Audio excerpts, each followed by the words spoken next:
गोष्ट आहे। आणि ह्यापूर्वीच ज्या 1310 बसेस भाडेतत्वावर घेण्यात आल्या होत्या, त्या भाडेतत्वावर घेत असताना भले आता त्याला वृत्तपत्रांच्या वाहिन्यांनी 2000 कोटीचा घोटाळा वगैरे म्हणाले असतील, परंतु तसं ते नसून तो जो दर आहे तो ठेकेदाराने जास्त प्रमाणात दिल्या कारणानं म्हणजे राज्य शासनानं ठेकेदाराला दर किलोमीटरचा जो रेट आहे तो जास्त दिला आहे असं त्या जो आरोप केला जातो त्याच्यामध्ये म्हटलं जातं। त्याची चौकशी नेमली होती। आमचे जे प्रधान सचिव आहेत संजय सेठी यांनी चौकशी समिती नेमून तो जो ठेका आहे तो रद्द करावा अशा सूचना केल्या होत्या।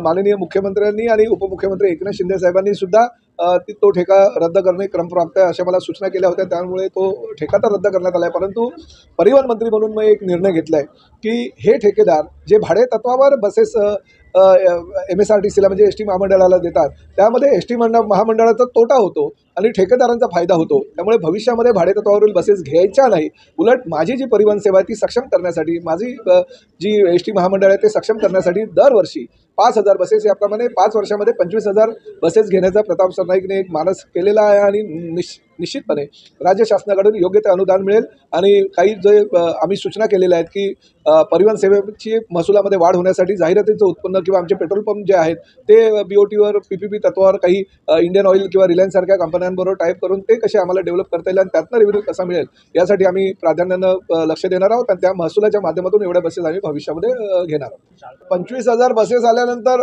आजच्या तारखेला आमच्याकडे 14,300 स्वतःच्या बसेस आहेत, तर 700 बसेस ह्या आमच्या इलेक्ट्रिक आणि त्या भाडेतत्वावर घेतलेल्या आहेत। त्या जर बसेस सोडल्या तर 14,300 पैकी बरेच काही बसेस दर वर्षाला आता स्क्रॅपमध्ये जाणार आहेत।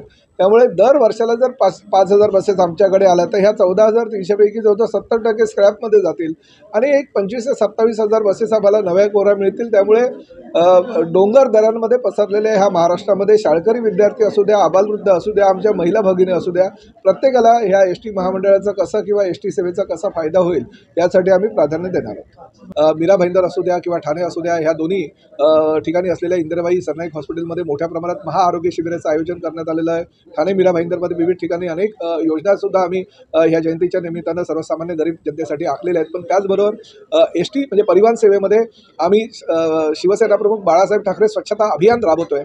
3 कोटी रुपयाचं पारितोषिक आम्ही ह्या स्वच्छता अभियानाच्या माध्यमातून आमच्या बस स्थानकाला देणार आहोत। पहिलं बक्षीस जे आहे ते 1 कोटी रुपयाचं आहे। त्यामुळे हे वर्ष जे आहे ते स्वच्छतेचं वर्ष म्हणून आम्ही साजरा करणार आहोत आणि राज्यभर ही मोहीम आम्ही मोठ्या प्रमाणात राबवणार आहोत।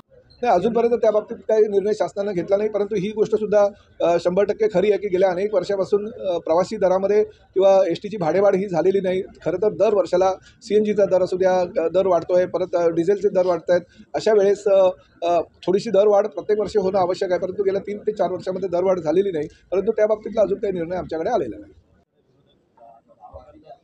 उदय सामंत ह्या महाराष्ट्रामध्ये प्रगती करण्यासाठी भरभरून ह्या राज्यासाठी आणण्यासाठी काही प्रयत्न करतायत।